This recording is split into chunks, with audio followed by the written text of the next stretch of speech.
Estamos en Cooperativa. Preocupó la llegada de un caso de sarampión importado. La autoridad entrega las recomendaciones. Sale también allí a calmar a quienes más preocupados. Se ven cómo se presenta un caso de sarampión importado de todas maneras, pero en un contexto donde el sarampión ha ido avanzando en distintos lugares. Hay información hoy, sin ir más lejos, de nuevos casos en Cusco, por ejemplo, de casos en Argentina, de casos en Brasil, en Venezuela. También varios casos, no solo de sarampión, sino que de otras enfermedades que creían tener más o menos controladas. Pero lo mismo está pasando en Europa, en Italia, mucha preocupación también.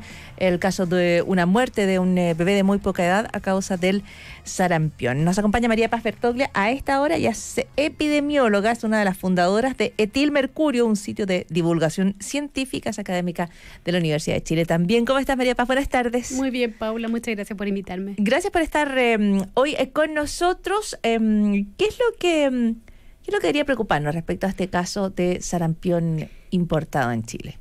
Creo que es importante poner las cosas en contexto. Nosotros en Chile tenemos un sistema de salud que es bien robusto, un sistema de vigilancia que funciona muy bien y eso, bueno, nos da bastante respuesta de por qué este caso fue pesquisado a tiempo. Se han hecho las acciones de control y de bloqueo epidemiológico, se llama, cuando nosotros se identifican los casos que pueden haber tenido contacto entonces con esta persona que ya está diagnosticada y está confirmada ya por el ISP. Entonces diría que primero un llamado a la calma, pero también un llamado a estar alertas de que estos riesgos están presentes en un mundo tan globalizado como en el que vivimos nosotros actualmente.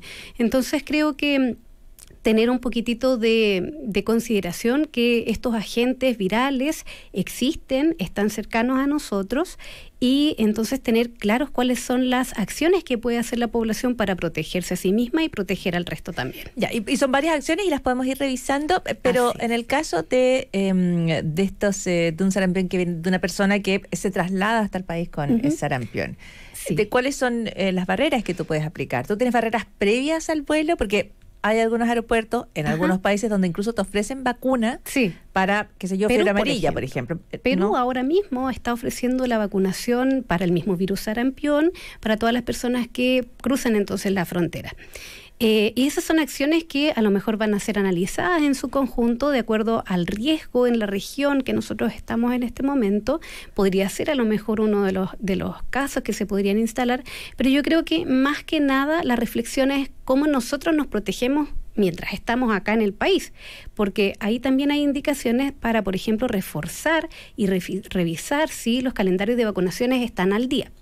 Las vacunas en las que están incluidas en el Programa Nacional de Inmunizaciones protegen contra el sarampión, contra rubiola, contra parotiditis, contra polio, contra un montón de otros agentes. Y si nosotros tenemos nuestro calendario de vacunas al día, vas a estar protegido tanto tú como el resto. Ya, o sea, aquellas personas que hayan seguido el calendario, que se hayan ido a vacunar cada vez que la autoridad así lo dice, están protegidas del contagio, no importa quién llegue de ningún lado con sarampión. Pero hay que tener en consideración, por ejemplo, que aunque tú tengas tu calendario al día, las personas que nacimos entre los años 1971 y 1981 tuvimos dosis menores en el caso del sarampión, solamente una.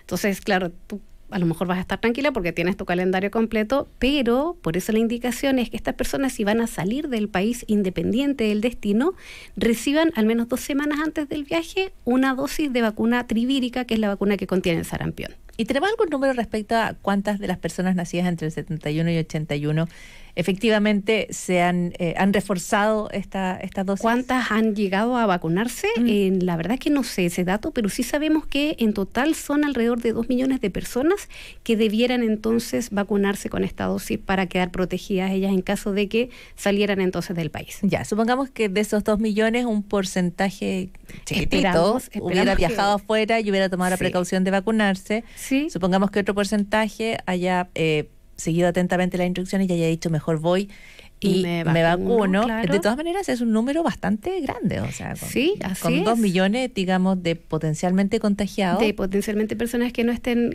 inmunizadas, pero esto es una campaña que se inició hace muchos años. Entonces, hace mucho tiempo que está esta indicación. Yo me acuerdo que para el Mundial de Brasil, no me acuerdo hace cuántos años fue, pero ahí ya fue una campaña que se indicó a la gente. Entonces, que si tenías esa edad y vas a salir del país, te vacunaras. Entonces claro, llevamos años ya en esto. Ya, pero mi duda es que esto coincide con un alza en el discurso antivacuna y en los movimientos antivacunas. Sí, eso tenemos que reconocerlo nosotros en el mundo y en Chile también tenemos algunos grupos de personas que son bien reticentes a la vacunación, y ahí yo creo que tenemos que diferenciar, porque dentro de este gran grupo de personas que pueden tener reticencias a la vacunación, hay una amplia gama de personas que son diferentes. Hay algunos que son muy dogmáticos y a lo mejor te va a costar mucho convencerlos, pero entre medio transita gente que tiene dudas muy razonables y que a lo mejor no nos hemos tomado el tiempo de resolver todas sus inquietudes, y si hiciéramos eso, y por eso ahí la invitación también es que si hay alguna persona que tiene dudas en relación a las vacunas,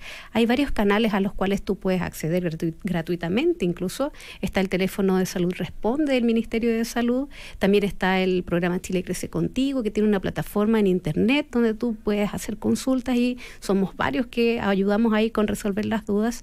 Entonces creo que... ¿Qué dudas te parecen razonables respecto a la vacunación? Porque hay un grupo que es más dogmático y que está contra las vacunas por una serie de motivos. Puede creer que son parte de los intentos de las farmacéuticas por ganar dinero. Pueden creer, pese a que se desbancó el estudio falso que aseguró que tenía un vínculo con el autismo. Pueden todavía tener el temor a que genere autismo. Así es. ¿Qué otras dudas? ¿Qué dudas te parecen razonables? ¿Qué dudas recibes tú, por ejemplo? Sí. Bueno, siempre el tema de la seguridad. ¿Qué tan segura es la vacuna y qué tan necesaria es? Y es porque yo creo que les pasa a las vacunas algo de estar un poco víctimas de su propio éxito. Porque como son tan buenas las vacunas, tú ya no ves esos casos como algo cercano.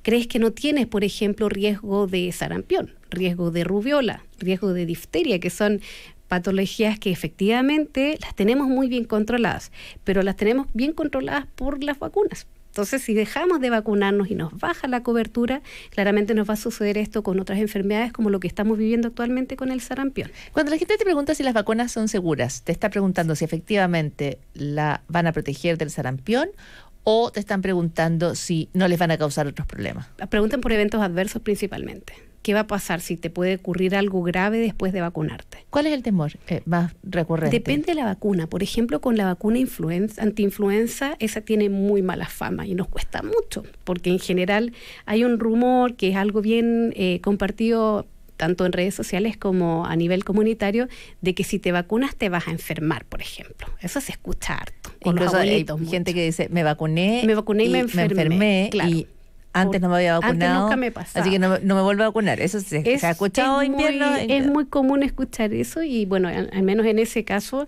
es claramente muy directa la información que tenemos que entregarle a la gente, que esté tranquila, porque tú no puedes enfermarte por esa vacuna. La vacuna no tiene el virus para que te enferme, tiene pedacitos del virus nomás, pero no vas a hacer el cuadro nunca por la vacuna. Lo que pasa es que muchas veces, como esto ocurre en un periodo de tiempo muy cortito, donde hay muchos otros virus circulando, lamentablemente esa persona puede haber estado incubando algún otro virus. Y claro, te vacunaste y 2 días después te comenzaste a sentir mal y empiezas a pensar, bueno, ¿qué hice hace 2 días? Ah, claro, me vacuné. Ya, entonces en ningún caso la vacuna de la influenza, solo para resolver ese tema, te puede causar influenza, no puede. Pensar que vacunar te va a enfermar es como... No sé, pensar que como la gente que dice, qué sé yo, con una copa manejo mejor. Ah, claro. Es imposible. No, es súper riesgoso. Además, volviendo al tema del sarampión. Igual yo creo que de alguna manera tenemos este desafío, digamos, que nos quedaron estas personas que son 2 millones y que deberían haberse vacunado justo en el momento en el cual el discurso antivacunas empieza a avanzar en el mundo. Entonces, eventualmente... No todas ellas están protegidas. Eso significa que hay gente en el país que se podría contagiar de un sarampión. Tenemos un caso importado. Lo que dice la autoridad es que las personas que tuvieron contacto con ese caso han sido vacunadas. Eso es lo que dice la autoridad. Han sido vacunadas, pero también tenemos que recordar que al parecer, esto es algo que tienen que ellos confirmar, no todas las personas han sido contactadas todavía. Por eso que se hace un llamado abierto y amplio en redes sociales para que las personas que se identifiquen, por ejemplo, que estuvieron en ese vuelo, y no solamente en el vuelo, porque también esta persona tomó un taxi después fue a su casa o a su departamento. Por lo tanto, hay que rastrear si es que habría alguna otra persona que podría haber tenido contacto. que recordar que el sarampión es uno de los virus más contagiosos que nosotros conocemos, por lo tanto es muy probable que tengamos casos secundarios. Ahora, tal como tú decías, hace tiempo que no tenemos sarampión. Del 2015. Entonces se nos puede haber olvidado Sí. y no tenemos casos en forma masiva hace muchos más años. Del 93 que no tenemos casos autóctonos. Entonces se nos puede haber olvidado cuán fácil es el contagio. Así es. ¿Cuán fácil es el contagio? Es muy, muy, muy fácil. Y de hecho, otra cosa que nos preocupa también es que muchos de los equipos clínicos que están trabajando en los servicios de urgencia nunca han visto un caso de sarampión tampoco. Porque como efectivamente hace muchos años que no tenemos casos en la región autóctona, y los casos que hemos tenido han sido brotes muy esporádicos. El año 2015 que tuvimos el último brote fueron solo 9 casos, y eso habla muy bien de nosotros también, pero claro, no les puedes enseñar a los chicos que están estudiando medicina, enfermería o que pueden estar en contacto y sospechar esto porque nunca lo han visto. Entonces ahí se hace un refuerzo a los equipos clínicos para poder elevar un poquitito la alerta, y en caso de que te llegue un paciente, por ejemplo, al servicio de urgencia con un cuadro de exantema, que son estas manchitas en la piel, fiebre alta y además un antecedente de viaje, tener la sospecha entonces para poder notificar ese caso, y acordarnos que el sarampión es de una enfermedad de notificación obligatoria inmediata, o sea, en el momento de la sospecha el equipo tiene que hacer entonces la notificación y poder empezar a correr entonces todo este aparataje epidemiológico para descartar si es un caso real o no. Ya, a ti como epidemióloga, ¿cuánto te sorprendió que llegara un caso de sarampión importado a Chile? Nada. ¿Por qué? Nada, porque efectivamente en este mundo, como mencionábamos, tan conectado, tan globalizado y teniendo tantos casos ya no tan lejanos, sino que en la propia región tenemos 11 países en este momento con casos y con brotes en la región de las Américas, con tasas bien elevadas. Nosotros en Brasil en Brasil tenemos más de 2.000 casos, Venezuela más de 5.000 casos, en la región casi llegando a los 9.000 casos, por lo tanto era cosa de tiempo, era algo que nosotros teníamos muy claro que iba a suceder. Venezuela tiene más de 5.000. 5.525 casos en este momento, en el último reporte epidemiológico. Ya que es bien dramático. Es bien dramático. Esto quiere decir que ya es una endemia, es decir, nosotros el año 2016 como región, la Organización Panamericana de la Salud nos había premiado como una primera región libre del sarampión. ¿El 2016? El 2016. ¿No había ningún caso en Latinoamérica? Teníamos, pero para hacer eliminación tienes que tener muy poquitos casos, que sean esporádicos en ciertos lugares y bien controlados. Y como región lo teníamos. O sea, poquitos, mucho menos que 5.000, digamos. Exacto. Poquitos menos de 100, poquitos menos de 10. Cientos de casos en algunas regiones y que fueran controlados. Ya, ¿y eso significa que en 2 años saltamos hasta un total de 9.000 en América Latina? Y es lo que llevamos hasta ahora, así es.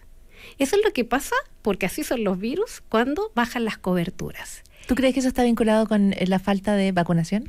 Absolutamente. Cuando te bajan las coberturas de vacunación, los virus, por supuesto que lo que necesitan es tener susceptibles para poder mantenerse entonces circulando, aprovechan entonces esta situación. Ahora, perdona, pero cuando dices falta de vacunación, eso no es solo por movimientos antivacunas. No, para nada. Y tenemos que diferenciar porque hay muchas realidades diferentes que coexisten en nuestra región. Nosotros no podemos comparar lo que pasa, por ejemplo, en una ciudad muy urbanizada en Brasil con lo que está sucediendo en sectores en Venezuela rurales, que tienen seguramente dificultades muy diferentes. En algún lugar puedes tener una dificultad de acceso. Tenemos que entender que hay contextos sociopolíticos también que pueden dificultar la llegada de medicamentos o fármacos a algunas zonas. ¿O sea, tú crees que las turbulencias políticas en Venezuela han afectado la capacidad de su sistema de salud para vacunar a la población? Siempre es así. Salud siempre es uno de los elementos que se ve debilitado cuando existen conflictos sociopolíticos. Por lo tanto, esto podría explicar en ciertas partes eso.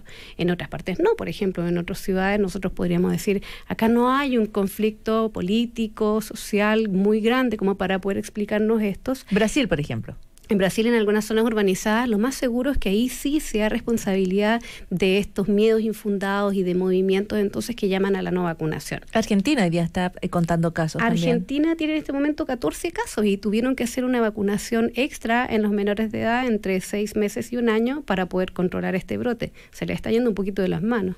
Y eso es lo que no queremos que nos pase. Y por eso el llamado entonces es a tomar esto, claro, como una advertencia, pero como un riesgo real y entonces que revisemos si los calendarios de vacuna están al día y hacer el llamado entonces, además, a una campaña que se va a hacer durante enero y febrero en el Ministerio de Salud. Esto ya salió.